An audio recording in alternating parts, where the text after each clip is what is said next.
Sayın konuklar, değerli misafirlerimiz, Kenya ile iş yapmak konulu toplantımıza hepiniz hoş geldiniz. Toplantımız açılış konuşmaları ile başlayacak.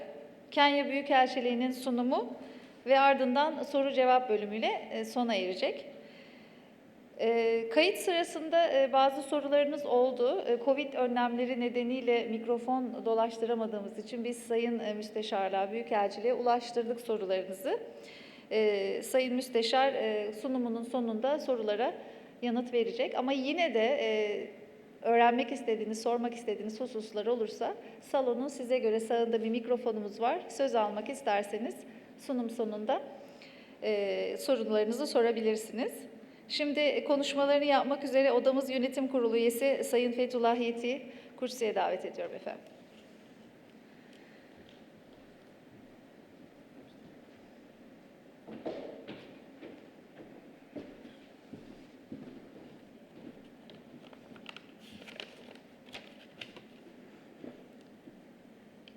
Kenya Büyükelçisi Korgeneral Sayın Mogoa, K.Ondieki. Güney Afrika İzmir Fahri Konsolosu Sayın Tamer Taşkın. Ege Genç İş İnsanları Derneği Başkanı Sayın Avni Yelkenbiçer, değerli katılımcılar. Odamız ve Ege Genç İş İnsanları Derneği işbirliği ile düzenlenen Kenya ile iş yapmak toplantısına hepiniz hoş geldiniz. Kenya'yı Afrika'da önemli bir aktör ve ortak olarak değerlendiriyoruz. Sayın Büyükelçimiz birazdan bize Kenya ile ilgili detaylı bilgi veriyor olacak. Ancak ben öncesinde bazı hususlara değinmek istiyorum. Kenya ekonomisinde en çok öne çıkan sektörler tarım ve turizm. Zengin bir tarımsal yapıya sahip Kenya, dünyanın en büyük 3. çay üreticisi. Çay ve kesme çiçek ülke ihracatının en önemli kalemlerinden biri oluşturuyor. Dünya çay ihracatının %15 pay ile 2. sırada. Dünya kesme çiçek ihracatı ise %6 pay ile 4. sırada. Yeraltı kaynakları bakımından titanyum cevheri Kenya'nın ihraç ettiği en önemli doğal kaynak. Dünya titanyum ihracatının %6,1 pay ile 6. sırada. Değerli üyelerimiz, ülkemiz ile Kenya arasındaki ticaret hacmi 2020 yılında 251,5 milyon dolar olarak gerçekleşti. Ülkemizin Kenya'ya ihraç ettiği başlıca ürünler, demir çelik elektrikli makine ve cihazlar, hububat, un, süt, pastacılık ürünleri, gübreler, motorlu kara taşıtları. Kenya'nın ithal ettiğimiz başlıca ürünler ise tütün yerine geçen işlenmiş maddeler, yağlı tohum, meyveler, saman ve kaba yem, çay, kahve, baharat, ham postlar. Kenya'da tıpkı Türkiye gibi genç bir nüfusa sahip. Değerli üyelerimiz, 2020-21 döneminde Ticaret Bakanlığımız tarafından hedef ülkelerden birisi olarak belirlenen Kenya'nın iş dünyamıza sunduğu fırsatları değerlendirmemiz gerekiyor. Afrika ile iş yapmak isteyen iş adamlarımız için Kenya önemli bir giriş kapısı. Tarım, turizm, enerji sektörü işbirliği kurabileceğimiz alanların başında geliyor. İşbirliği yaparak verimli sonuçlar alabiliriz. Türk firmalarının Kenya'da yaptığı doğrudan yatırımlar 12 milyon dolar düzeyinde. Oradaki yatırım imkanlarını daha iyi değerlendirilmeli, karşılıklı dış ticaretimizi de arttırmak için çalışmalarımızı arttırmalıyız. Bu anlamda Kenya hakkında biraz da yapılacak sunumların bilgilendirici ve faydalı olacağına inancı ile sözlerime son verirken, bu toplantının hayata geçmesinden katkı bulunan ve toplantı katılan herkese teşekkürlerimi sunuyorum.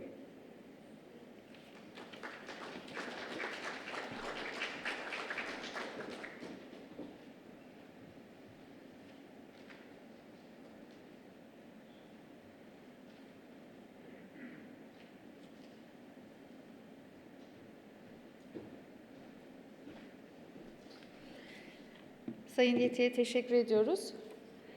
Şimdi konuşmalarını yapmak üzere Ege Genç İş İnsanları Derneği Yönetim Kurulu Başkanı Sayın Avni Yelkenbiçer'i kürsüye davet ediyorum. Buyurunuz.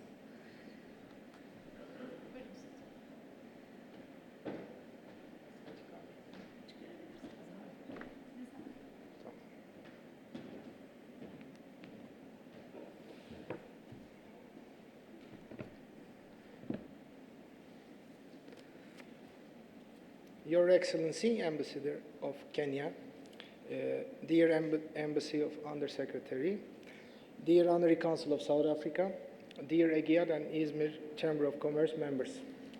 It's an honor and a pleasure for me to address this distinguished audience as a president of EGİAD today. Bilateral relations between Turkey and Kenya have developed since Kenya gained its independence in 1963, and the Turkish embassy in Nairobi was opened in 1968. Kenya opened its embassy in Ankara in 2012. Bilateral trade volume, which was 234 million US dollars in 2019, reached to 251 million US dollars in 2020. Turkey provides undergraduate, graduate, and postgraduate scholarship every year to Kenyan students. We strongly believe that the power of this kind of organizations. It's quite possible to gather high quality and strategic information towards international trade and investment activities. I would like to give a brief information about our association. EGİAD is a non-governmental organization founded in 1990, displaying leadership and exerting influence in Izmir and the Aegean area. With its nearly 700 members, EGİAD contributes a great deal to Turkish economy in generally and more specifically of that Aegean region on the basis of industrial production, services, foreign trade, and employment. Nearly 60% of our members are in cooperation with the countries abroad in different areas such as business partnership, external trade, and etc. Hopefully, the networking of today will be fruitful and will increase the number of these numbers and percentages.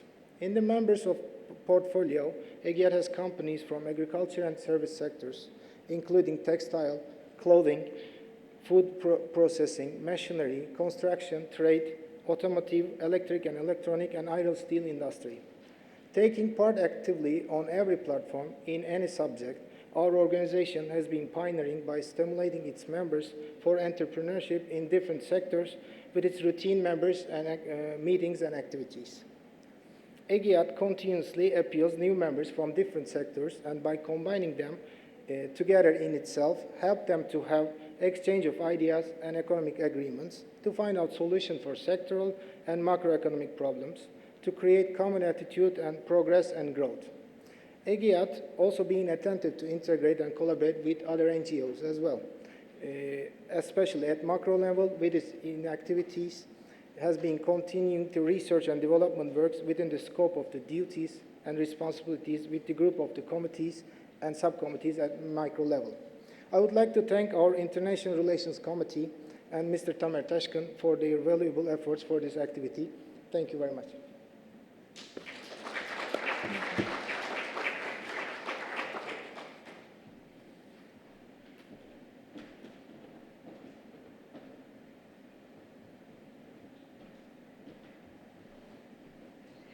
Sayın Yelkenbiçer'e teşekkür ediyoruz.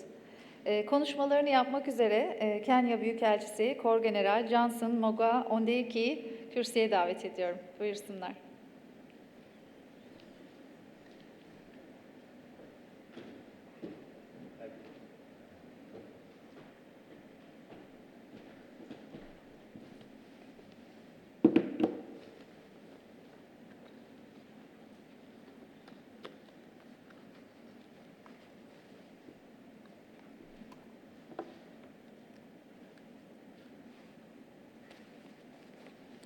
Sorry, I have to prepare my eyesight. I have 4 eyes. Thank you.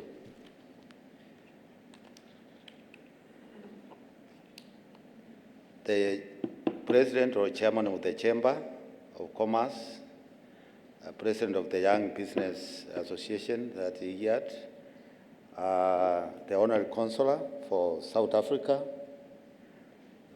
the Acting Honorary Consular for Kenya in Konya, my hosts, I must thank you for inviting me to this auspicious occasion. And therefore, I wish that to inform you that I'm actually delighted to join you this evening for the inaugural Kenya Trade Investment Forum here in Izmir. I wish to sincerely thank the organizers of this event for the successful planning and the coordination of this forum. I am grateful for the warm and brotherly welcome I have received since my arrival in this beautiful city of İzmir with one of my staff. This is just but the first of the many future visits I plan to make in İzmir to increase cooperation and promote the cordial relationship for the mutual benefits of the people of Kenya and Turkey. The city of İzmir has a lot of similarity with Kenya, if you didn't know, with one of our coastal city of Mombasa. From beautiful beaches, modern ports, an international airport, a huge and dynamic tourism potential, as well as a diverse historical and cultural resources that contribute to the economic growth of the cities, is found here and in Mombasa. So, ladies and gentlemen, it is indeed a great honor to be here to appreciate this culture, trade and investment environment, and to explore investment opportunities for people of İzmir in Kenya. Kenya and Turkey have enjoyed a long historical cordial relation since the establishment of bilateral linkages between the two countries, as already mentioned by my president, 1968. Turkey opened in Nairobi, the Turkey embassy in Nairobi. We covered this country from another country, but we found it fit to open an embassy in Ankara. I am the second ambassador to be second to Ankara.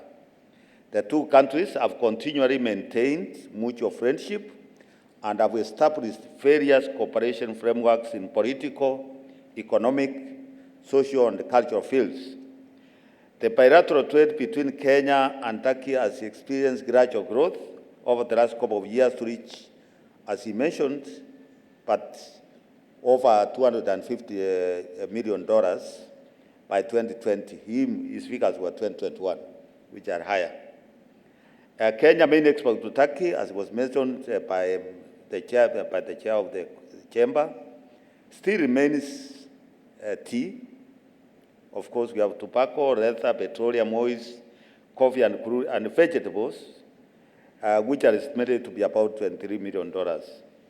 On the other hand, the imports from your country, Turkey, to Kenya, which majorly comprise manufactured goods, such as coal, bitumen, petroleum products, transportation machinery, textile fibers, fertilizer, steel, just to name but a few, right now is over 207 million USD, which is in favor of Turkey as a balance of trade comes in.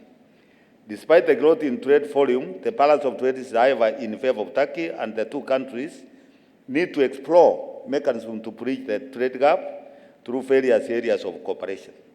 This may include, but not limited to, a robust investment in Kenya by the Turkey Republic, Turkey public people, through many ways, either private partnership or government to government. Also increase volumes of Kenya export products to Turkey, especially Kenya tea and coffee. It's also important we increase in the number of Turkish tourists visiting Kenya for safari tourism. The few who have been in Kenya for safari tourism know what I'm talking about, but that will be covered more later.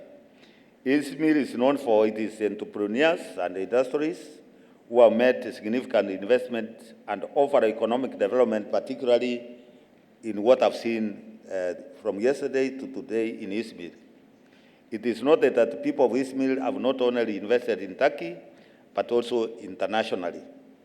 I have no doubt that the people of İzmir are capable to venture into Kenya, and I welcome you to Kenya to continue showing your mighty and power in entrepreneurship. So you are welcome, and please make a point to come and make money in Kenya. It can be recalled that during the state visit to Kenya by the President of the Republic of Turkey in 2016, both heads of state, that is Kenya and Turkey, made a declaration a public declaration to increase trade volume between the two countries to $1 billion. It is my duty to achieve this goal, and I hope you are ready to support me and Kenya to increase this volume. Distinguished ladies and gentlemen, today the economic environment in Kenya is favorable for investment more than ever before. Kenya is actually ranked 56 worldwide in ease of doing business, and as an economic hub in East and Central Africa. Kenya has attracted many foreign companies to invest in the region, making it one of the largest recipients of foreign direct investment in Africa. It is currently the fast-growing economy in Africa, according to the report which was released last week. It is evident that Kenya, endowed with strong financial systems, guaranteed growth prospects, emerging upper and middle-class population, in addition to vibrant innovations in information and technology, is the investment destination of your choice.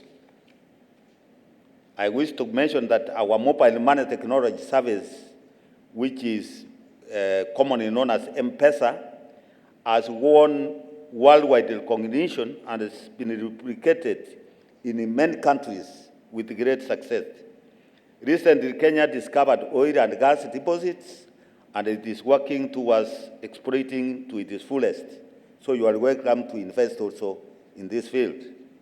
In terms of logistics, Kenya's geographical location makes it attractive for strategic partnership. It is ever improving in infrastructure, including airports, seaports, especially a new port that has been opened in Mombasa, Lamu, which has given investors concessions, almost half price to import through that port. The railway and road network creates gateway to the vibrant Africa region. I am proud to mention that on 20th May 2020, my president, President Uhuru Kenyatta, officially opened Lamu Port, which I've mentioned, and the second commercial seaport in Kenya, which can accommodate the largest of the ships in the world. It has been made to accommodate the largest ships in the world. Remember, the Turkish airline flies to two destinations, Kenya daily, Nairobi, and Mombasa, daily from Istanbul. So connection is very easy. Where I am impressed to mention that a few taxi plants are already operating in Kenya, such as LC Waikiki, is all over the cities of Kenya, Festel, Doctors, Fettullah, Burton Kai Medical, and most recently, FLO. They have opened 6 shops in Kenya right now. I encourage more taxi investors to venture into Kenya, and therefore, ladies and gentlemen, in addition to the favorable investment environment, Kenya is full of trade and the investment opportunity, most of which remain untapped. There are numerous national development projects, that's government projects, and programs under what we call Kenya Vision 2030, where we intend to be a middle-income country, and what the President has as a Big Four agenda. In the Vision 2030, we have major projects which various companies can venture into. We have what we are calling the Northern Corridor Integration Projects. These are multilateral development initiatives established in 2013 to speed up growth in the region through the improvement of infrastructure, that's by roads, railway, for ease of movement of people, goods, and services, and the creation of satellite sustainable cities within that region. We have what we call the LAPSEC project, that is Lamu, South Sudan, Ethiopia corridor. This is East Africa's largest and most ambitious infrastructure project, bringing together Kenya, Ethiopia, and South Sudan. And the Lamu port, which I've just mentioned, is part of that ambitious project, and it has been opened. Now people from southern Ethiopia can import through that port. We are now doing the roads. There is also what we are calling Konsa Technopolis. This is a sustainable world-class technology hub and a major economic driver for the nation, with a vibrant mix of business, residents, and urban amenities. I think my staff will give you more information about this. We also have a 5,000-acre mixed-use development city, which is also coming up, and you'll be given more information on this. This is a special city with offices, schools, and with the special economic exclusive zone where you can manufacture and export without any problem. Some of these areas I've mentioned are exempt from some taxes. There are incentives to them. So that's very important. We also have export processing zones. These are areas which are allowed to import plant, machinery, equipment, and material for the manufacture of exports, which means you bring in the machines, you manufacture, you export to the world, and you are not charged for duty. And we have also the special economic zones. These are specifically demarcated duty-free area where business enabling policies are implemented and sector-related infrastructure and utilities are provided for by the Kenyan government, which means we give land, you put your factories, you manufacture, and you export to the world. All the mentioned mega projects and free trade zones have enormous investment, incentives, and returns. Therefore, I call the people of Izmir, especially the business community, industrialists, to invest in these projects. Ladies and gentlemen, my president is Excellency the President of the Republic of Kenya. In his second term, he proclaimed the Big Four agenda, which is steered government's priority projects for completion by 2022 when his term comes to an end. The Big Four areas are on food security, affordable housing, manufacturing, and universal health care. On food security, the government is keen to encourage and facilitate large-scale commercial agriculture through irrigation and other modern technology for low-cost agricultural production aimed at increasing yields, improving natural nutritional value of the food, and effective in post-harvest management. I am confident that the agricultural needs of our country and Turkey's potential in this technology can bring enormous benefit to both countries. Turkey's investors are welcome to support this, and to expound a little, which is not in my speech, is that the government provides the land, it has put infrastructure, you come in, you produce for Kenya and for the world. We already have a few investors on the ground from Turkey in that area. We are also looking, like your model you have in housing. Kenya's decent housing and shelter are universal needs for mankind. Kenya is rapidly developing into a middle-level income economy, and there is high demand for housing for the population. There is great investment opportunity in the production of large-scale affordable housing. Again, it's a demand of 500,000 units by next year, by 2022. This presents a huge potential for investment and public-private partnership. There are two models. One is private partnership with the government, or one is the government itself giving you a contract. So there are two partnerships. But you are guaranteed that once you build, those houses will be bought by the Kenyan public through government system. The Kenya government has also focused in manufacturing, which I think I've seen Izmir is the main hub of this, giving a lot of attention to local manufacturing and value addition. Undoubtedly, Turkey's advancement in manufacturing creates a perfect merger, whereby partners with local investors in manufacturing sectors of agriculture, construction, machinery, oil and mining is a viable object. So look into that. In relation to universal health care, among the Big Four agenda, the government is committed to ensuring access to quality and universal medical cover to all Kenyans by next year.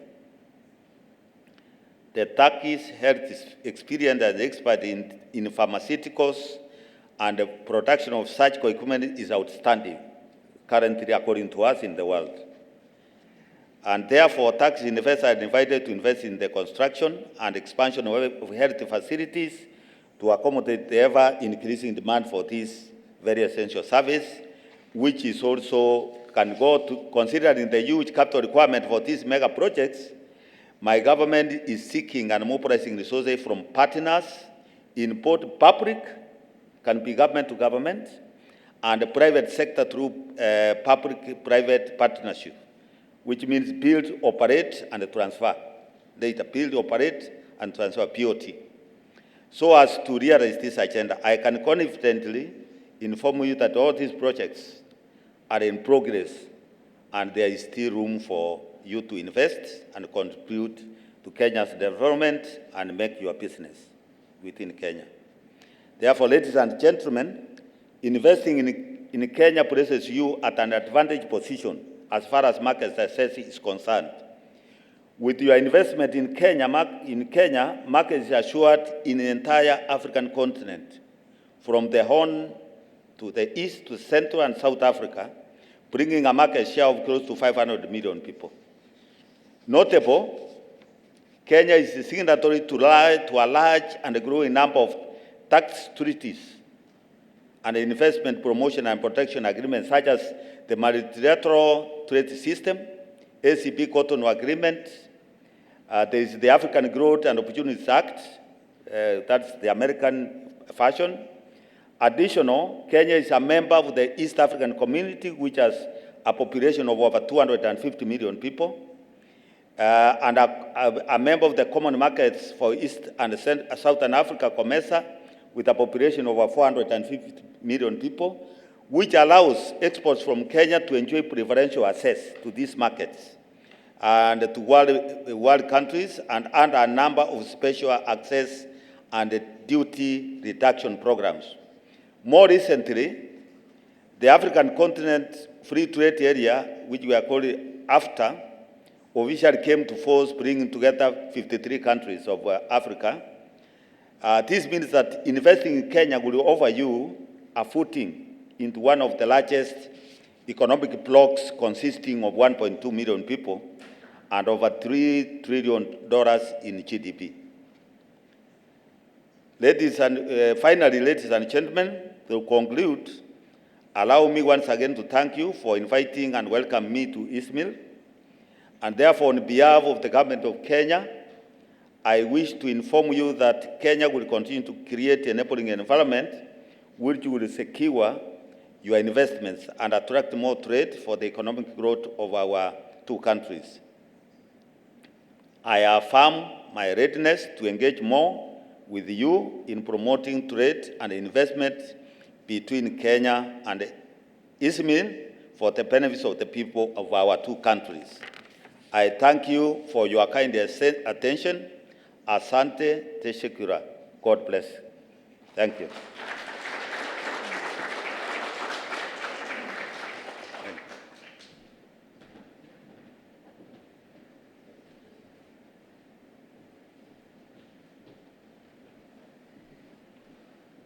Sayın Büyükelçimize teşekkür ediyoruz. Şimdi İzmir Güney Afrika Fahri Konsolosu Sayın Tamer Taşkın'ı sunumlarını yapmak üzere bekliyoruz efendim. Buyurun.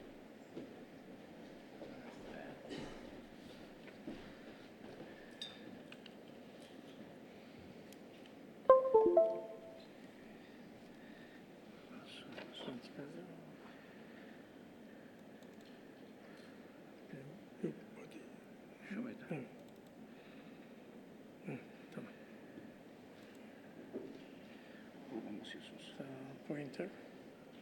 Şu. Buradan lazer. Tamam. Şununla değiştirelim. Evet, evet. Sayın Büyükelçim, Sayın Başkanlarım, Sayın Büyükelçim, Sayın Fahri Konsolosum, çok değerli sanayici ve tüccar arkadaşlarımız, Afrikalı misafirlerimiz, değerli EGİAD üyeleri.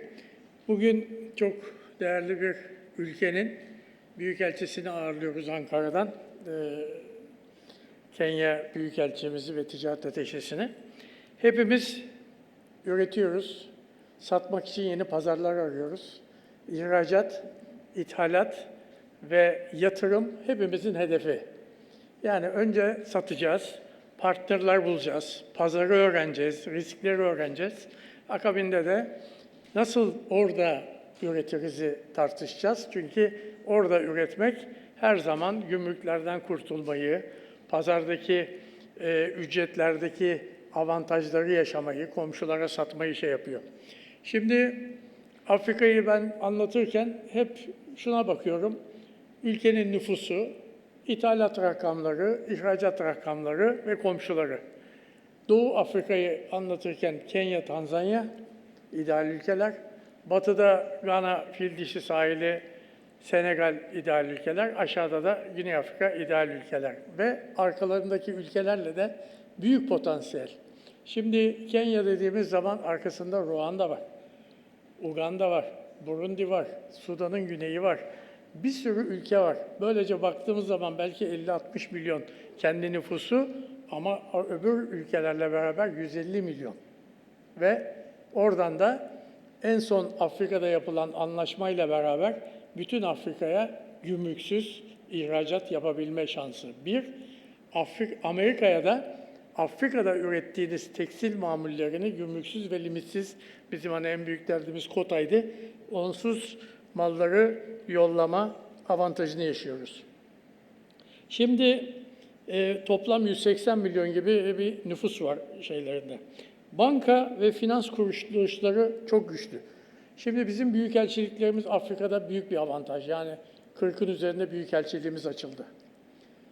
Ankara'da gerçekten çok değerli büyükelçilikler açıldı. Bunlar bizim komünikasyonumuzu çok kolaylaştırıyor. Ama ne yazık ki Afrika'da kendi banka sistemimiz yok. Bu da bizim bir dezavantajımız oluyor. Kenya tüketicileri oldukça bilinçli. Afrika'da 54 ülke var. En güvenilir ülkelerden bir tanesi Kenya. Bunları çok rahatlıkla söyleyebiliyorum. Büyükelçim olduğu için söylemiyorum. Aksi olsa onu da size rahatlıkla söylerim. İş yapmada deneyimli yerel ortaklar bulabilirsiniz. Afrika'da genellikle Lübnanlılar, Hintliler ve ülkenin yerlileri var. Gerçi Lübnanlılar daha çok Batı Afrika'da hakimler.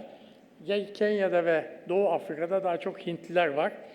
Ben her zaman Türklere diyorum ki, gidin o ülkenin insanlarıyla iş yapın. Tamam, öbürleri de zengin, öbürleri de güçlü ama bir ülkenin insanıyla iş yaptığınız zaman daha rahat olabilirsiniz. Enerji ve limanlardaki demorajlar Afrika kıtasının en büyük sorunları olarak gözüküyor. Onun dışında belli bir sorunları yok.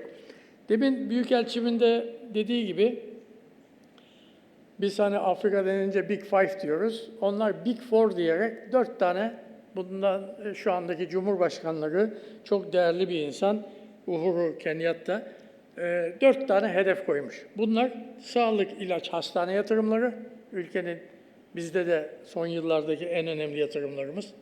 Sürdürülebilir gıda ve gıda teknolojileri, toplu konut, imalat sanayi. Hepsini karşılayacak bilgimiz var, hepsini karşılayacak tecrübemiz var. İnşaatta ve Afrika'da Türk malı kalitesinin müthiş bir imajı var. Türk malı Avrupa kalitesinde, uzak doğu fiyatlarıyla. Onun için gittiğiniz zaman, Türk'üm dediğiniz zaman karşınıza bir dezavantaj çıkmıyor. Büyük bir avantaj çıkıyor. Herkes size güveniyor. Bu güveni de tabii ki devam ettirmemiz lazım.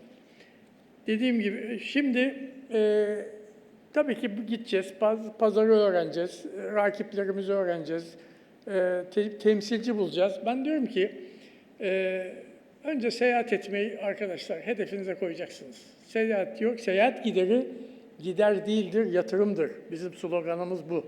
Seyahat giderinden sakın tasarruf etmeyi düşünmeyin. Böyle bir şey olmaz. Gideceksiniz. O kadar basit ki.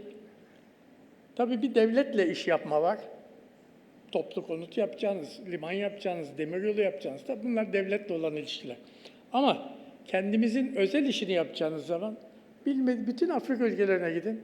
Yerleşin otele, ertesi sabah bir taksi tutun. Ne boya satacağım. Evladım burada boya satanlar nerede? Hangi sanayi sitesinde? Birinci sanayi sitesinde. İşte yedek parça satanlar nerede? Şurada. Mobilya satanlar Karabağlar'da. Adam sizi bir götürüyor. Zaten herkes orada. Ondan sonra başlıyorsunuz dolaşma. Sen ithalatçı mısın? Yok, ben satıyorum. Kimden alıyorsun? Şundan. Şundan alıyorum. Zaten çarşıyı dolaştığınız zaman karşınıza 5 tane geçmeyen ithalatçı çıkıyor. Sonra gidiyorsunuz, onlarla görüşüyorsunuz ve uygun olanlarla işbirliği yapıyorsunuz. Onun için işin temelinde lütfen seyahat etmeyi geciktirmeyin. Biz bunu, evet, söylenenleri çabuk geçeceğim. Çay var, tamam. Onun dışında çiçek var. Çiçek beni kahreden bir şey. Çünkü 10 saat uçuş mesafesindeki Kenya 500 milyon doların üzerinde ihracat yapıyor. Biz şuradan Avrupa'ya 3 saat mesafede 75 milyon doları geçemiyoruz. Demek ki bu da işte ilişkiler, şeyler, belli bürokrasileri geçmemiz lazım. Bugün hangi Kenya'ya da gitseniz belli boşlukları göreceksiniz. Gerçekten hem verimlilik. Biz neyi öğrendik 90 yıllarında? Bunu Büyükelçimle de paylaşmak isterim böyle. Biz 2 kelime öğrendik 90 yıllarında Avrupalılardan. Verimlilik, kalite. Onun sayesinde bugün Türk malları Avrupa'da geçerli oluyor. Onun için gerçekten Kenya'ya gittiğiniz zaman hem mallarınızı satabileceksiniz hem de bu mallarla orada yarın öbür gün gümrüklerden kurtulmak için de aynı bizim serbest bölgemiz gibi orada da bir serbest bölge var. O serbest bölgede EPZ isimli bir serbest bölgeleri var. Orada da arsayı satmıyorlar, kiralıyorlar, alıyorsunuz, fabrikanızı yapıyorsunuz, üretiyorsunuz. Hem ülkeye satıyorsunuz hem komşu ülkelere satıyorsunuz. Düşünebiliyor musunuz? Arkadaki bütün ülkeler göbeğinden liman şehri Kenya'ya bağlılar. Bunun dışında arkadaşlar bu Afrika'daki gümrük birliğinin kalkması zaten olayı çözdü. Onun için ileride hepinizin önünde bir Afrika yatırımının gündemde olması lazım. Şimdi turizm, orada safari turizmi var, dağ turizmi var, sahillerde çok güzel plaj turizmi var. Tabii biz safariye turizm hizmeti sunacak kültüre sahip değiliz, o bilgimiz pek yok. Ama Kenya'nın sahillerini değerlendirip 5 yıldızlı otellerimizle Türkiye'deki tecrübemizi gerçekten yapabiliriz, paylaşabiliriz. Bu bizim için büyük bir avantaj. İnşaat sektörü zaten bütün dostlarımızın inşaat sektörü ve inşaat malzemeleri. Yani gelen cam istiyor, gelen asansör istiyor, gelen birçok şeyi Türkiye'den de istiyor. Tabii ki enerjiden dolayı yenilenebilir enerji, rüzgar jeneratörleri, her şey aynı şekilde geçerli. Tavuk ve yumurta üretim tesisleri, aramızda da dostlarım var burada, görüyorum, geldiler. Mobilyacılık, başta belki satmak ama mobilyanın hacminden dolayı orada üretmek çok daha feasible olan bir olay. Onun dışında sağlık ürünleri, pasta, restoran, her türlü konu yapabilir. Değerli arkadaşlar, bu Afrika'yı ben anlatırken şimdi 2 pasaportu ben sizle paylaşayım. Bilmiyorum, herkes muhakkak biliyordu artık çünkü 6-7 sene oldu. Her Türk vatandaşı, sanayici olmanıza da gerek yok. Her Türk vatandaşı 2 pasaport çıkartıyoruz. Ben bir seyahate gittiğimde asistanım öbür vizeyi alıyor. Kenya'da vizeli, rica ettik Büyükelçimizden, dedik kaldır bu vizeyi. Daha kolay gidilip gelelim. 2 vize pasaportunuzu, bu limitli değil. Hani bir yeşil pasaport var, ihracat limitinize göre size veriyorlar. O tabii limitli. Ama 2 pasaport sizin hızınızı arttırıyor. Bu bir konu. İkinci konu, bürokrasiyi Büyükelçimle tartışırken ülkemde de anlatamadığım bir konu var. Şimdi işin uzun kısmı Türkiye'den Afrika'ya uçmak. Yani uçuyorum Senegal'e 10 saat, Güney Afrika'ya 12 saat. Bana diyor ki 10 gün gez, 3 ülke gez, gel. Bunları da sana finanse edeceğim. Otelini, araba kiralıyorsun, her şeyi bunları muhakkak kullanın. 10 seyahatinizi hükümetimiz teşvik ediyor. Kullanıyorsanız ne mutlu, kullanmıyorsanız üzülün. Şimdi diyorum ki ben uçtum. Gana'ya gittim, Senegal'e gittim veya Kenya'ya gittim. Ruanda yanında yarım saat uçuş mesafesi $100. İkinci ülke olarak ona gittim. Uganda yanında yarım saat $100 gittim. Bana diyor ki ülkem geri dön diyor. Ya yapmayın. Ondan sonraki Burundi 25 dakika gideyim. Yok diyor gel. Sırf şu lafımı anlatabilmek için döndüm. Ertesi gün bir daha uçtum. Boardinglerimle beraber sundum. Ama 3 ülke limitini ülkeme kaldırtamadım. Ticaret odamıza bugün yönetimiyle de burada olduğumuz için ya 4. ülkeye gitsem ülkem ne kaybeder? 10 senedir bunu anlatamamın üzüntüsünü çeken biri olarak sizlerle paylaşıyorum. Değerli arkadaşlar, büyükelçiliklerimizden sonra ve gelen büyükelçiliklerimizden sonra en mühim şey Türk Hava Yollarımız. Türk Hava Yollarımız şu anda 50 destinasyon 40 küsur ülkeye uçuyor. Demek ki biz bir defa yok Dubai üzerinden, yok Kenya üzerinden, eskiden ben Kenya Airlines'la giderdim Afrika ülkelerine. Bitti. Türk Hava Yolları'yla biliyorsunuz, hemen gidiyorsunuz. Şimdi gittik o ülkeye. Seyahatinizi dizayn ederken, yani Dakar'a gittim. Şimdi yandaki ülkelere gideceğim. Ondan sonra geri dönmenize gerek yok. O 3 seyahati yapın. Sonra en son işte Lagos'a gidin, oradan dönün. Ya da bu tarafta Mombasa'dan inin, Kigali'den dönün. Yani bir uzun uçuş yapın, yan ülkelere gidin, sonra öbür uzun uçuşla dönün. O uçuşları neyle yapacağınız? Kenya Airways'te yapacağınız, Burkina Faso Airlines'te yapacağınız, Nijerya'nın hava yollarıyla yapacağınız, Senegal'le yapacağınız, yan ülkelere gideceğiniz para değil, hepsi $100, $50 böyle şeyler ve döneceksiniz. O bakımdan seyahatlerinizi çok iyi dizayn edin. İşte bu bölgesel ekonomik oluşumlar, bizim 2015'te $50 milyar bir hedefimiz vardı, olmadı. 2020'de $50 milyar bir hedefimiz vardı, yine olmadı. Biz geçen seneyi $25 milyar kapattık. Bunun 15'i biz ihraç ediyoruz, 10'unu ithal ediyoruz. Bunu arttırmamız için hepinize görev düşüyor. Gideceksiniz, gideceksiniz, gideceksiniz. Başka türlü bu işler olmuyor. Ve her türlü, çünkü bu ülkelerin ithalat yaptığı listeleri alın, her şeyi ithal ediyorlar. İhracat yaptıkları listeleri alın, tarım ürünü, maden. Başka bir şey yok. Tarım ürünü, maden ihracatları zaten hangi ülkeler diye bakın, hepsi zengin ülkeler. Çünkü onlara katma değer katabilen ülkeler onlar. Ama her yerden mal alıyorlar. O bakımdan bizim şansımız Afrika'da çok yüksek. Aç susuz Afrika. Aç susuz Afrika diye bir şey yok. Her yerde nehirler bizim İzmir Körfezi gibi akıyor. Ha ne var? Belki o suyu alıp yandaki tarlaya götürecek elektrik yok. Yandaki tarlaya götürecek motor yok. İşte onları da boru yok. Onları da sizler sağlayacaksınız ama aç susuz Afrika diye bir şeyi ben şahsım adına kabul etmiyorum. Tabii ki her ülkenin zor şartlarında yaşayan insanlar vardır. O farklı. Bakın ne tarım arazileri var. İşte böyle bir tarım arazisinden nasıl gidiyor mal? Bunun yanında da pist var. C47 alıyor çiçekleri, pırt diye götürüyor Amsterdam'a. Maliyet ucuz oluyor. Değerli arkadaşlar, dezavantajımız ne? İş hacmimiz az olduğu için, bakın Türkiye'den Afrika'ya nakliye çıkmıyor.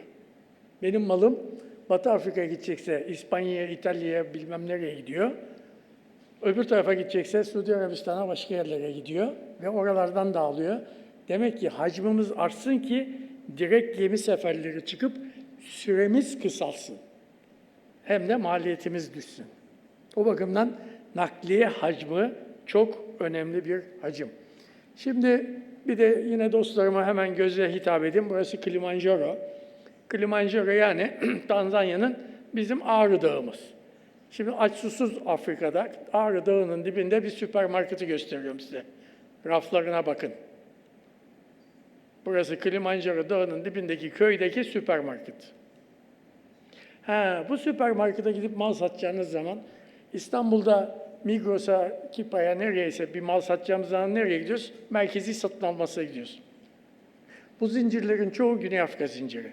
Demek ki Cape Town'a, Johannesburg'a gideceğiniz adamla bir kere anlaştığınız zaman size diyecek ki 20 konteyner Kenya'ya gönder, 10 konteyner Sudan'a gönder, Gana'ya gönder. Bütün adamların ciroları 5-6 milyar dolar. Adlarını bilmiyorsunuz. Bunlar dünya değil. Bunlar Afrika'ya hakim süpermarketler. Bakın burada Midilli'den zeytinyağı gidiyor. Salonda zeytinyağcı arkadaşım varsa düşünsün biz niye yokuz da Allah'ın Midilli'si gitmiş zeytinyağlarını satmış. Onun için temizlik malzemeleri var, makarnalar var, her türlü yiyecek, içecek var. Lütfen Afrika'ya farklı gözle bakalım. Muhakkak ki basında gösterilen aç susuz Afrika tabii ki var, o da bir gerçek ama bu farklı bir şey. Değerli arkadaşlar, sonunda geldik. İzmir'de 12 üniversitemiz, hepsinde yüzlerce, binlerce Afrikalı talebe. Aramızda bugün de çağırdım ama üniversiteler açılmadığı için çoğu gelmedi. Lütfen bunlardan faydalanın. Nasıl faydalanabilirsiniz? Tıbbi malzeme satacağım. Tıp okuyan arkadaşı alın. Zirai alet satacağım. Ziraatte okuyan alın. Makine mühendisi var. Yani bir de her branşta talebeler var. Hangi işiniz ne branş? Gelinlik satacağım. Alın. Çok güzel Afrikalı kızlarımız var, erkeklerimiz var. Gitsinler elbiselerimizi satsınlar. Tekstil mamullerimizi satsınlar. O bakımdan İzmir'de okuyan Afrikalı talebelerimizden kesinlikle faydalanmanız lazım. Kesinlikle. O da nasıl? Ben 25 senedir yaptığım için söyleyeyim. Bir tane Batı Afrika'dan alacağınız Fransızca bilen. Çünkü bütün ülkeler Fransızca konuşuyor. Bir tane Arapça, İngilizce bilen Doğu Afrika için. Bir de başında çok limitli Mozambik ve Angola için de Portekizce konuşuluyor. Hadi onu geçelim. Ama firmanızda Arapça, İngilizce, Fransızca elemanını alacaksınız ki Afrika'ya mal satabilirsiniz. Arkadaşların kültürü tutuyor. Lisanı tutuyor, rengi tutuyor. Afrikalılardan faydalanın. Ben size çok teşekkür ediyorum. Ve bir gün bulutlar Mauritius'ta böyle oldu. Hemen resmini çektim. Allah bana mesaj verdi. Bak Afrika böyle diyor. Hepinize çok teşekkür ediyorum. Sağ olun.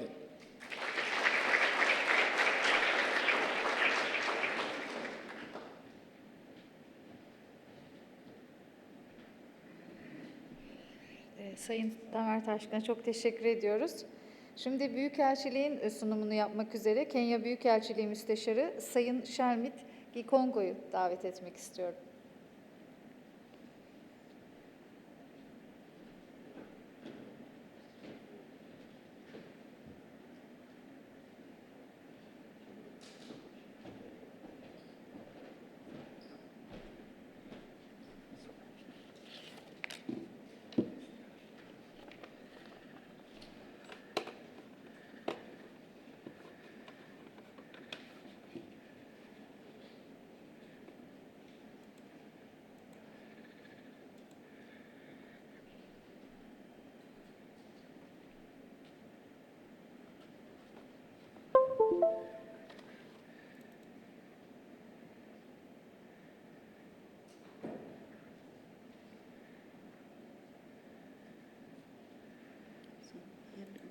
Where do I press to move on? Here. Okay. Good afternoon, ladies and gentlemen. My name is Shelmith W. I'm a first counselor in the Kenya Embassy in Turkey. And I'll just briefly tell you about Kenya as a country, the general way of life. This is a wide topic, so I'll not take long. I'll just give highlights. And to begin with, that is a map of Kenya.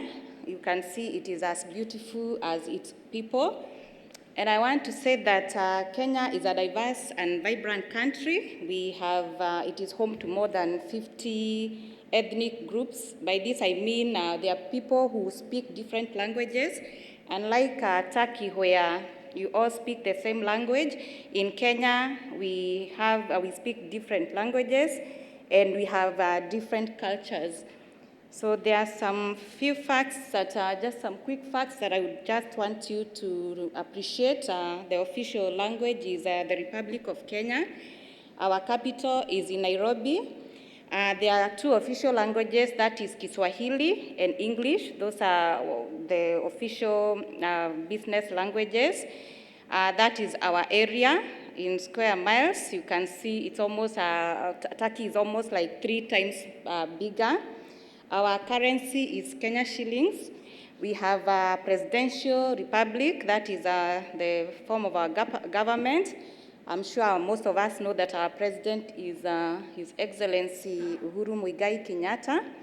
And just like Turkey, we have a 5-year election cycle for all levels, from presidency, governors, members of parliament, and the local leaders, who we call the members of county assemblies. We have 3 types of climates. Not really, we don't have seasons the way you have here, winter, summer, autumn, and the like. But our climate is dependent on which part of the country you are. So we have tropical climates, like in the central and the western parts of the country, where Nairobi is situated actually. Then we have some other humid climate along the coast. That is Mombasa, Lamu, and Malindi. And we have some semi-arid climate in the north and the northeastern parts of Kenya. Yeah, our economy, as our ambassador has said, it's considered to be the financial and transport hub of East Africa. And we say agriculture is the backbone of our economy, because 1/3 of our domestic product is through agriculture, although we have tourism and export of things like tea and coffee that forms also a big part of our GDP. As I said earlier, the culture and the traditions of the Kenya people are diverse because of the different ethnic groups. Religion, the majority of Kenyans are either Muslims or Christians. Actually, Christians form the majority of the population. Although we have a high population of Muslims, we have a small percentage of Hindus, Buddhists, and plus other small religions. But I would want to point out that all the religions exist, they coexist very well. We do not have conflicts in terms of religion or any other, and there is no discrimination in terms of religion or age or gender in Kenya. Our music and dance, again, is just as diverse as our culture. And I've mentioned just the famous one. Maybe those who've traveled in Kenya, you are aware of the Skuti, Taarabu, and Bega. And historically, we used music to pass information from generation to generation. However, it is also good to note that being a modernizing country, we've embraced other music like the hip hop, the reggae, the souls, and all these others that are like the way Turkey has done. So food, again, as diverse as our cultures are, we have different foods, as I've listed them there. In any homestead you get into Kenya, or in any local restaurants, you are likely to get ugali. Ugali is the white. It is, most other people call it pulp, but it's just a cornmeal that is served with vegetables or any meat, chicken, fish, depending on which part of the country you are. And we have nyama choma and kachubali. This is a very famous delicacy. Actually, there are some people who've even composed songs on this, especially from the DRC. They come to Kenya, they enjoy our nyama choma. Nyama choma is basically the barbecued meat and served with salad, the famous kachubali. And you can eat it with, again, it is famously eaten with the ugali, which is pulp. We have chapati, that is a flat bread. It is equivalent, it's cooked almost like your lavash, but this one uses more, a thicker dough and also oil. We have mokimo, or what other people call azirio, which is also corn mixed with potatoes and some vegetables.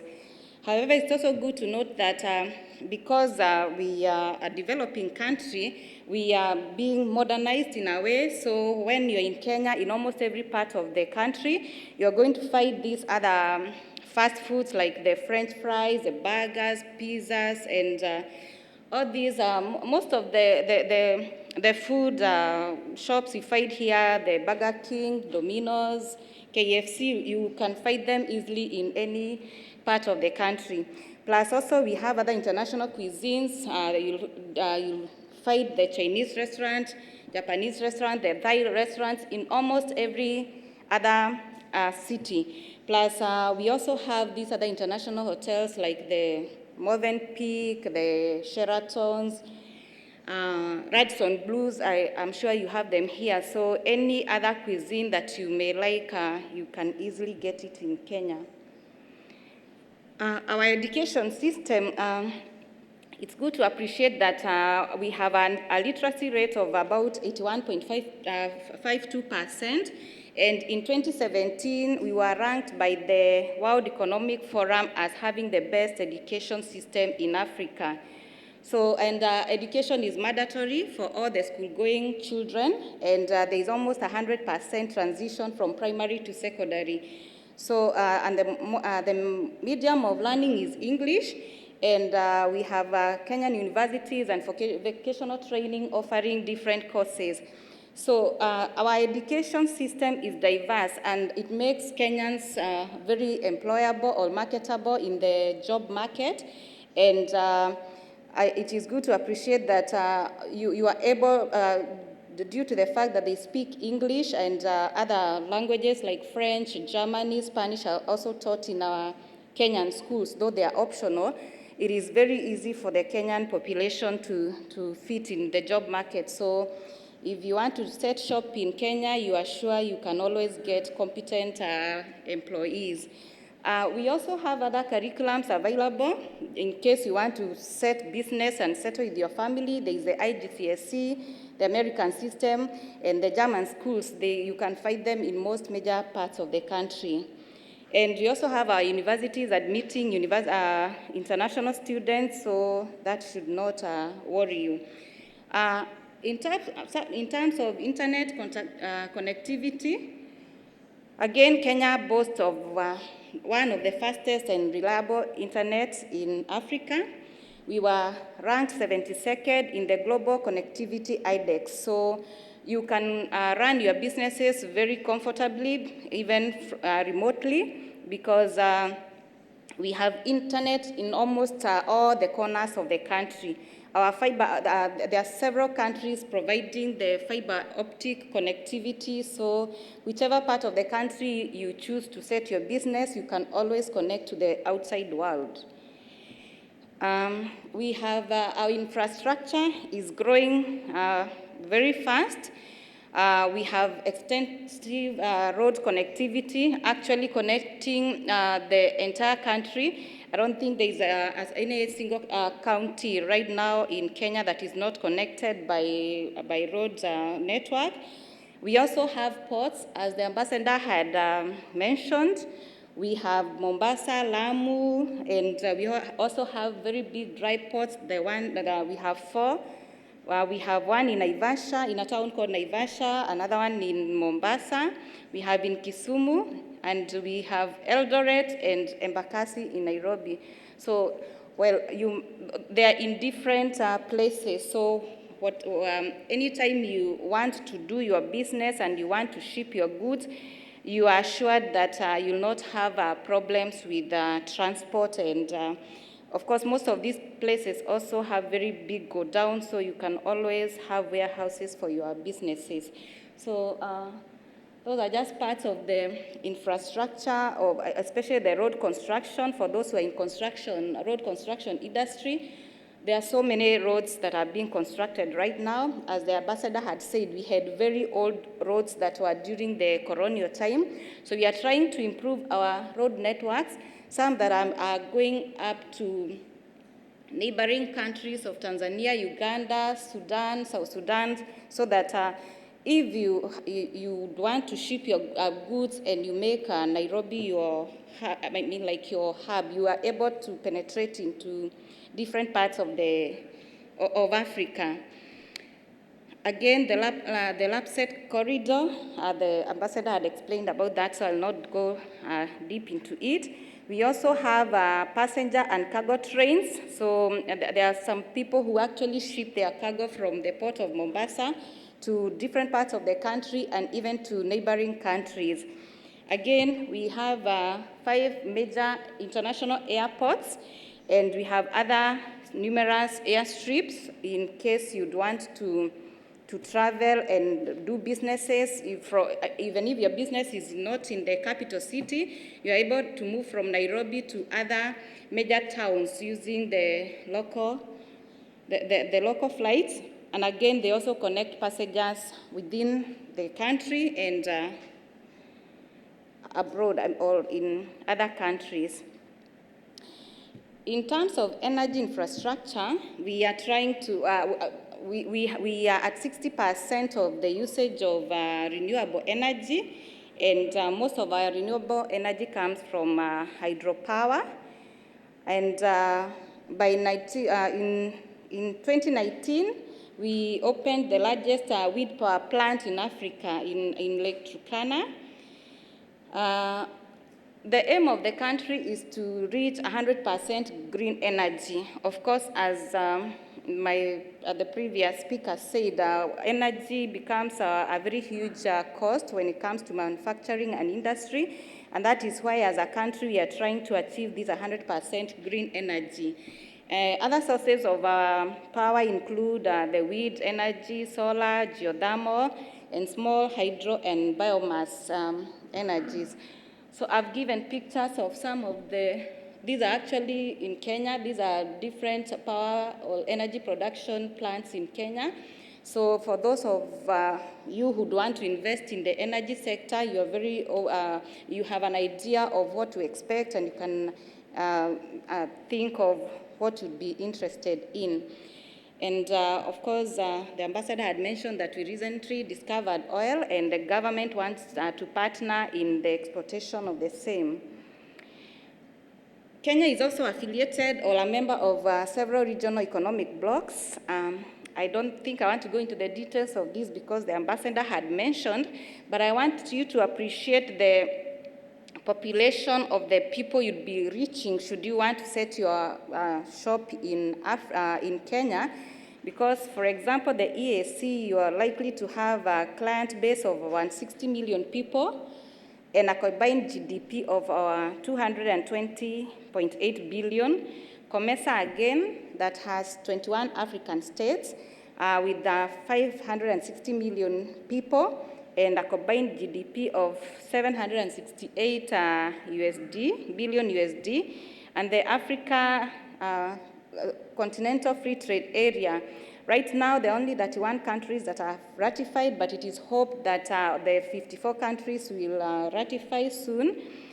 And with 1.3 billion people and a combined GDP of 3.4 trillion USD. So should you want to set business, you are able to access that market. Most of these regional economic blocs have free movement of persons, so you are able to move and maybe supervise your businesses from Nairobi to wherever country in Africa you'd want to have set it. Then we have the United Nations offices in Nairobi. We are proud to be the only country, a developing country that hosts a UN office, and we have 23 UN agencies and several other international organizations. So that alone should give you confidence in investing in Kenya because there's security, you have a client base, and the infrastructure is good for you to do that. We have the United Nations Environmental Assembly that is hosted by UNEP every year around January to February. So you are able to see that in terms of security, in terms of infrastructure, in terms of client base, whichever business you choose to set up, you're good to go. And again, we've become a conference hub. We've been hosting a lot of conferences, including the WTO and many others. I'm sure most of you have been following. I need to mention that we have a lot of franchise and multinational cooperation. So far, we have about 226 of them. And in all sectors, from the motor vehicle, the Toyotas, the Ford, clothing lines, food and beverages, almost every other sector has a franchise and multinational cooperation set up in Nairobi and major cities. We are having shopping malls. The reason why I put this is because most of the businesses, especially the franchise and the multinationals, are taking advantage of the big businesses that the malls are offering. I need to mention that Kenya has a growing middle class that is now appreciating quality and exposure. So you find that when you set a shop, your business of whatever kind in the shopping malls, you always have business. So, these are some of the malls that we have that have food courts, all businesses, children entertainment. You can see the LC Waikiki is very much represented in Kenya. I will need to mention that Kenya is a free market economy, so you are sure that your investments are protected. We have good banking systems, and we have a very strong rule of law. So in case you feel that you have been wronged, or somebody has defrauded you, or maybe somebody has breached an agreement that you made, you are sure that you'll be protected by our courts. I'm sure if you've been following our judicial system, you can see that we have an independent judicial system. So whether you are a foreigner or you are a local investor, you are sure that you are very well protected. Well, besides that, we have some other interesting facts about our country. We have we are home to the second highest peak in Africa. That is Mount Kenya, for those who want to do hiking and mountain climbing. Then we boast of the Great Rift Valley. This is something that happened at the Earth split 20 million years ago. Of course, I have seen that in Turkey you also have very mountainous and valley places. So that is how our Great Rift Valley looks like. Again, we are the popular safari destination. Actually, safari is a Kiswahili word that means travel. So for you who want to do business as well as you love nature, you'd want to explore, Kenya is a place for you. We are home to the Big Five. So all these, some of these things that you watch on National Geographic, you are able to witness them live in our national parks. There are several of them. And I'm sure most of you know, but maybe some don't know that Queen Elizabeth became queen when she was on holiday in Kenya. If you didn't know, now you know. And the 44th president of the United States of America was born of a Kenyan father and an American mother. So we claim him as our own diasporian. And then we are also known for athletics. In as much as we participate in other games, I'm sure these are common features on your television. So we are actually home to great athletes. And something else that is interesting, the ambassador had mentioned that mobile banking is like a way of life in Kenya. We use our mobiles to pay our rent. I can pay my rent even when I'm right here. I can buy my mother airtime. I can do for her shopping through my mobile money when I'm right here in Kenya. This is an invention that has been replicated in other countries, but we are proud of it as a country because this is where it was innovated. Again, we are great exporters of coffee, but the interesting fact is that Kenyans actually don't take coffee as much as I've seen Turkish do. It is possible for a county or a home that is producing coffee to serve you tea when you visit them. Most of us don't take coffee, but we export it. Again, we are the #1 exporter of black tea in the world. And another interesting fact is that most of our tea and coffee is picked by women. I don't know whether that is how the situation is here, but most of the farm work is done by women, and somehow we enjoy doing it. And yes, the Safari Lari is finally back in Kenya after a break of more than 10 years. This is something that we are really happy. I was very excited to see that the Turkish news and TVs were covering this live event that happened in June this year, and we are very proud of it as a country. So I'm going to end my presentation there because of time. I'd wanted to for you to see some tourist attraction video, but I think time may not allow, so please allow me to end there. Thank you very much.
Evet, sayın konuklarımız, toplantımız sona erdi. Soru sormak isteyen üyemiz varsa Sayın Büyükelçi, Sayın Müsteşar sorularınıza yanıt verebilecekler.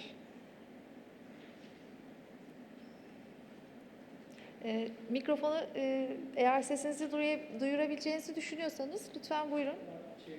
Çeviri için, simultane çeviri için aslında sizi mikrofona alsak doğru olur. Lütfen.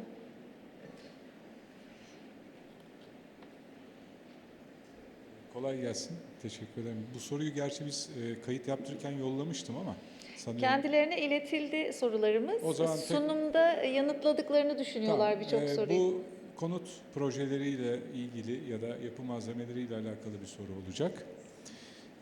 Orada yapılacak konutların teknik şartnameleri ve proje hazırlıklarını da sistem olarak yapabiliyor muyuz? Yoksa hazır şartname ve projelere göre mi bir ihale sistemi yapacak hükümet? Bu çok kritik bir soru. Cevabını yani Türkçe sormayı o yüzden tercih ettim. Teknik şartnameleri ve projeleri de istiyorlar mı? Yoksa hazır bir teknik şartname ve projeye göre mi ihaleler yapılıyor? Şu anda Sayın Büyükelçimiz yanıtlayacak sanırım. Teşekkür ederim. Maybe I can take 2-3 questions at a go. Başka soru sormak isteyen var mı? If there's any. Lütfen buyurun, sorunuzu alalım.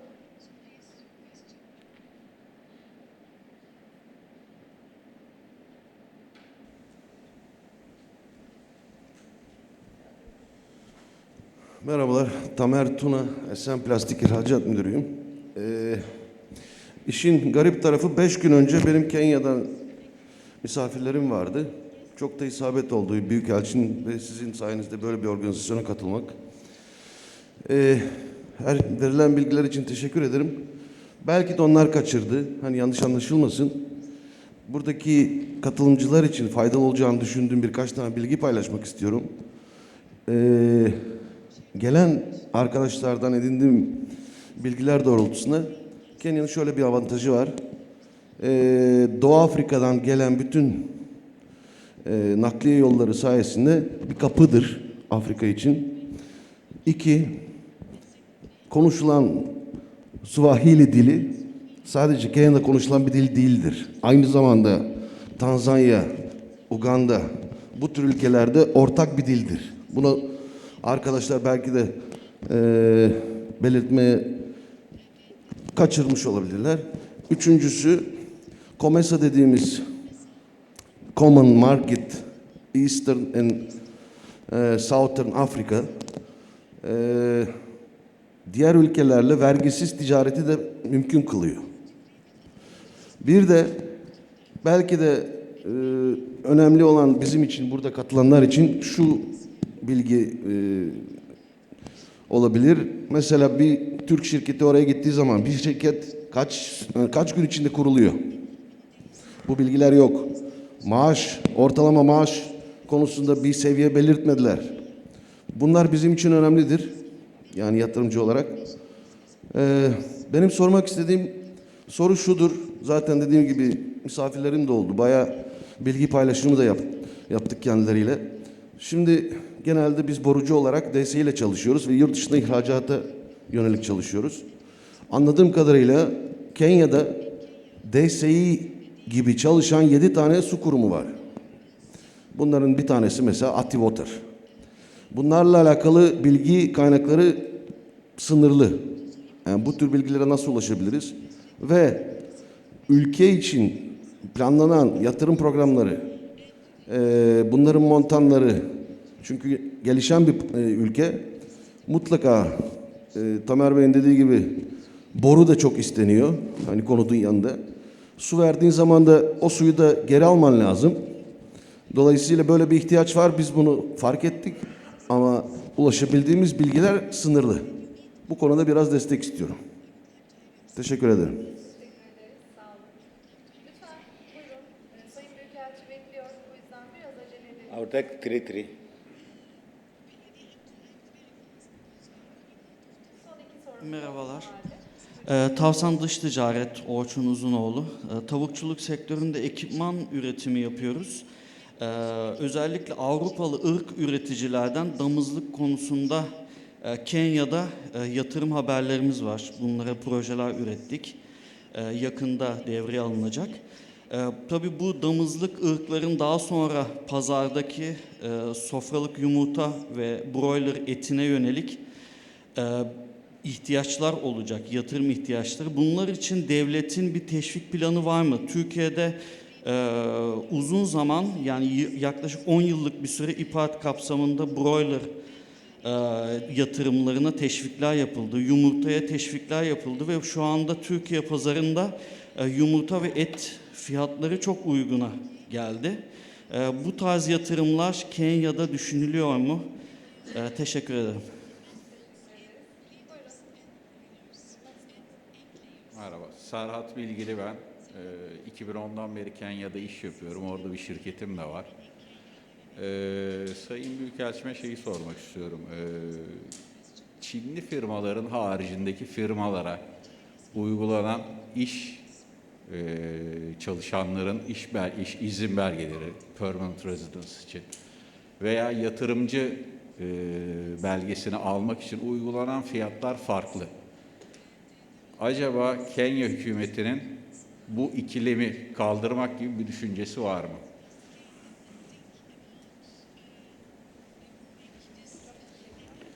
Merhabalar, Arda Seval. İnşaat sektörüyle ilgili ben 2 soru geldi. Ek bir soru daha sormak istiyorum. Afrika ülkelerinin genel sıkıntısı bana göre çok fazla proje üretiyorlar ama Finansalla ilgili çözümlere çok ilgilemiyorlar. Ben öyle düşünüyorum. Projeler mutlaka var ama finansla ilgili bir takım garantiler verebiliyorlar mı? Akreditif açma konusunda kamu kurumlarının özellikle tabii ondan bahsediyorum. Bu takım çalışmaları var mı? Bunu merak ediyorum ben. Thank you very much for the questions. They are all good questions. I will categorize them into two. Most of your questions are individual questions,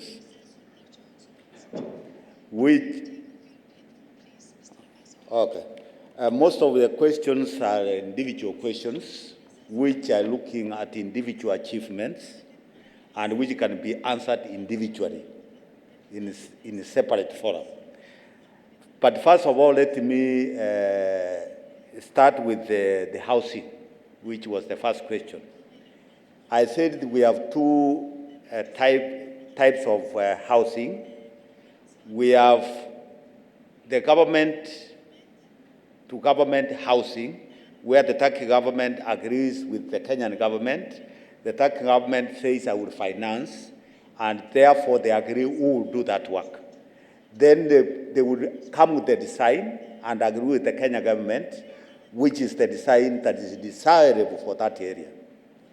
However, where there is private and Kenya government partnership, Kenya government has a proposal of the structure, and you come with the proposal of the structure. When they fit, you agree, and that becomes the agreement of what is to be built. So you are given the design, you have been told this place will take 3 stories, 20 stories, or 4 bedrooms. The bedrooms should be these sizes, and this will be the fittings inside those bedrooms. You agree with that, and then you make a quote. So it's actually a quotation. Because what they want to do is to see that when you do that, is it affordable? Is it cheaper than the rest of the market for the Kenyan people? Because the government will guarantee that when you build those houses, there will be people who will be buying them. That's the most important for the project of the government. So these are open tenders, and this is normally advertised. It's advertised within the websites. Like now, the current ones which are going on, they are already advertised. And they have been taken by individuals and groups that are doing that. So they are normally advertised. Of course, there is 2 ways of tendering. If you have a local company in Kenya, you do a local tendering, which means you have incorporated a company in Kenya, you do a local tendering. But if you are doing an international tendering, then you have to do it the international way system of tendering. And that, therefore, that tender must be advertised internationally. Like now, there's an international tender, but I think it's been closed for building a factory in Mombasa to process fish, which they floated. And we gave it to the Minister of Foreign Affairs here. Maybe they circulated. People were supposed to tender, which was an international tender.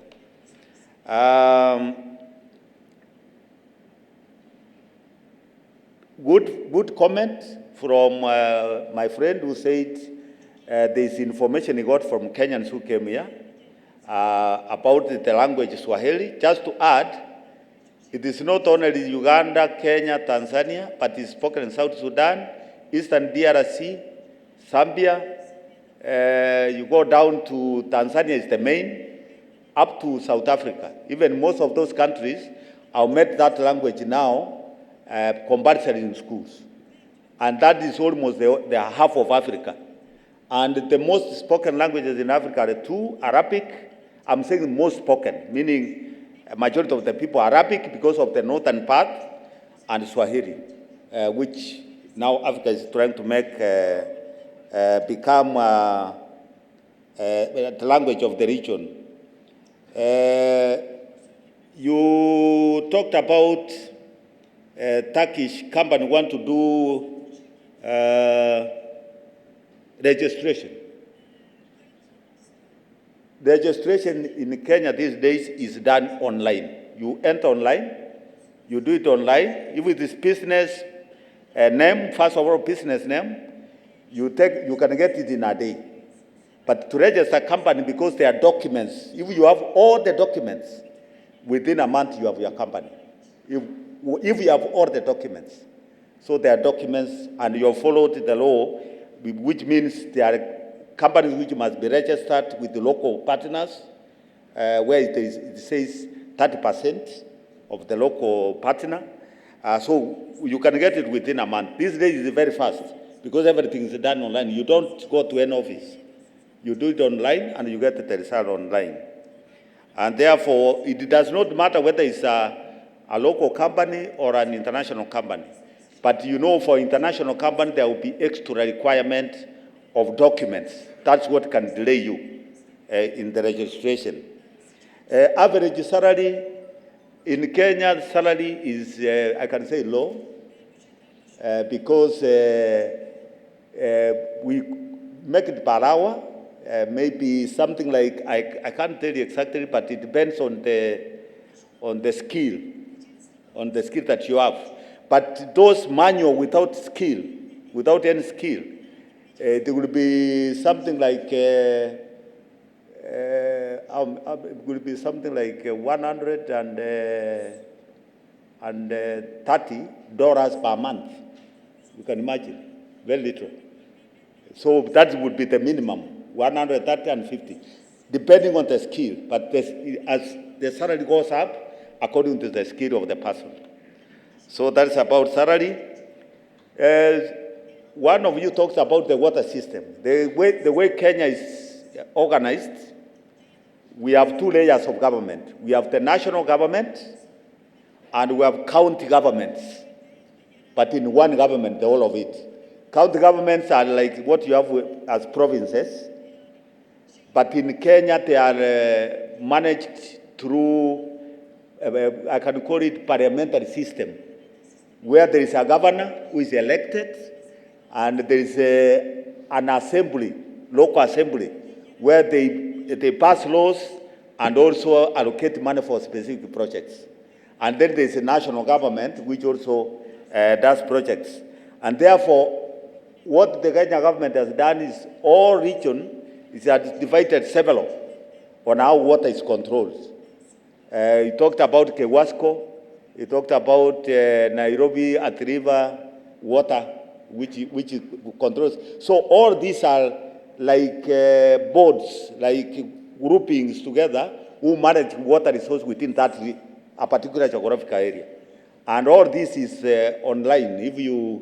I think the only problem is you have not gone to some of our, if you just type Nairobi water services, you will see all of them there. Yeah, but you can be assisted.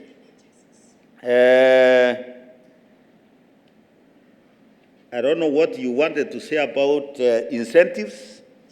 It all depends on what you want to do, because when they want to have anything done, they do a tendering process. If they want to construct a new line of water, they will do the tendering of the new line of water, which would now bring in the piping, and they will give specifications on the pipes that are wanted. So if you have a particular specification, then you can fit into that tender, okay? Because you see, your pipe in Turkey might not be the same pipe in Africa because of our climate, especially the exposed pipe. You do your pipe considering winter, yet in Africa there's no winter. So you have to think about that. So those are the things that may disqualify your whatever tendering process. Let me tell you about the chicken. There is a wrong notion that Africa, or especially Kenya, are not producing chicken. Actually, if you go to Kenya, all the eggs that are eaten in Kenya are produced in Kenya by very small groups of people. Incubators are also produced in Kenya. You not realize that we import them from everywhere. all food items to do with chicken, they are produced in Kenya. And they are also, our eggs are exported. Not only in Kenya, they are exported even up to Europe. So don't think that there is is a new thing. It's not. And what the Kenyan government does in terms of incentives is to subsidize the feeds, the food that is given to the chicken. And also ensure that the eggs have got a market. So it's an area you must venture very carefully because there is a very high competition locally. That's what I think. However, what you need to think about is how can you bring in incubators which are superior to whatever that is produced locally. That can help. And maybe new method of how you can produce more eggs with less feeding. So those are the areas that you need to look at.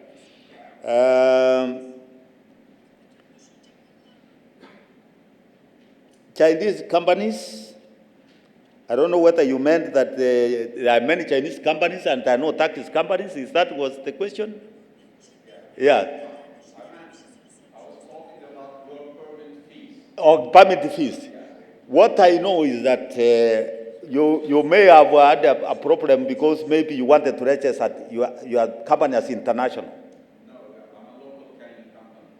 I'm not talking about registration or something. I'm talking about work permit fees. For example, for us, it's $2,000 per year. Okay. But for a Chinese company, it's only $500. Then I think they must look at what is our agreement. I must check the Turkish agreement and the Kenyan agreement. But that should be not the case because that should be is something we have to check. I'm not sure about that. Yeah, I'm not sure about that, but it's a good point which we have to take and because that is not good. We have to, because that is definitely discrimination. Yeah, but maybe you have to also to be careful because you are all business people. And people use tricks. The Chinese company might not register as a Chinese company. It might register as a local company by a Kenyan and trade behind him. So these are some of the things that the government is fighting. For you think that this is a Chinese company and yet it is registered by a Kenyan with the Kenyan incentives. These are some of the challenges which the government is fighting to level the ground. Okay? Yeah, so this is something we need to check. And of course, in any government institution or any country, bureaucracy is there. And it is what we have to fight to ensure that things move. Our government has tried to put as much regulations as possible, open up as possible, and ensure that even now the directive from the government, our president, is that all tendering must be put online. They put them there, you tender online, you don't meet anybody, and it is arbitrated online. And then you are given the results. So that's what now is happening.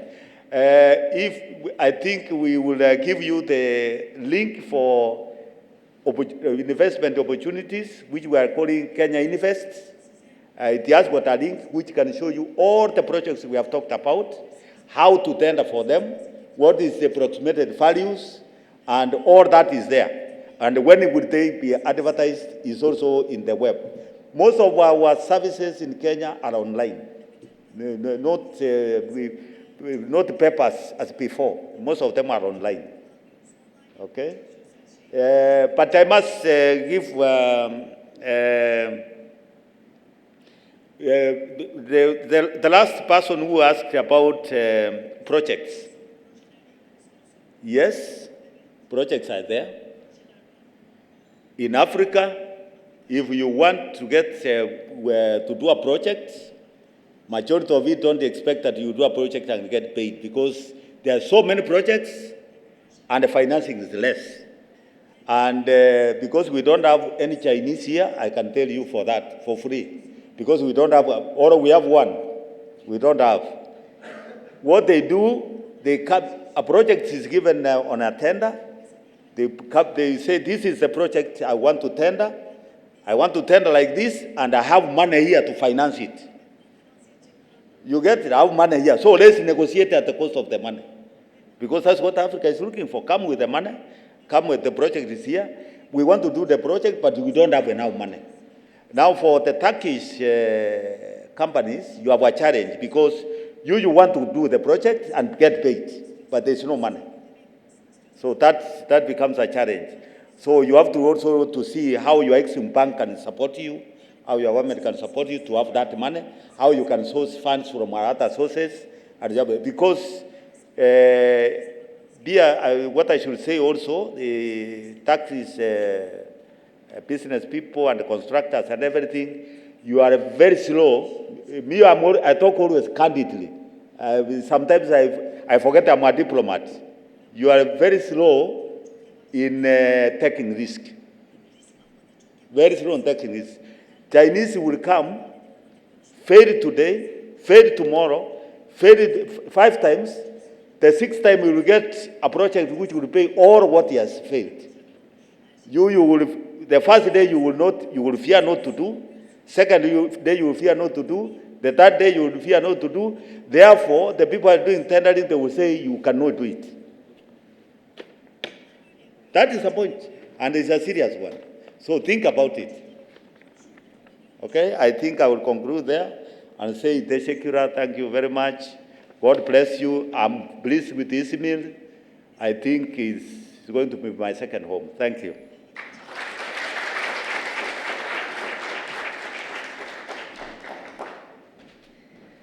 Evet, Sayın Büyükelçimize çok teşekkür ediyoruz. Sayın konuklarımız, toplantımız sona erdi. Ayrılmadan önce lütfen anket formlarımıza 2'şer dakika ayırırsanız çok mutlu oluruz. Tabii isteyenler de Sayın Fahri Konsolosumuz kart vizitini verebileceğini söylüyor. Buyursunlar. Sayın Büyükelçinin de öyle. Teşekkür ederiz katıldığınız için.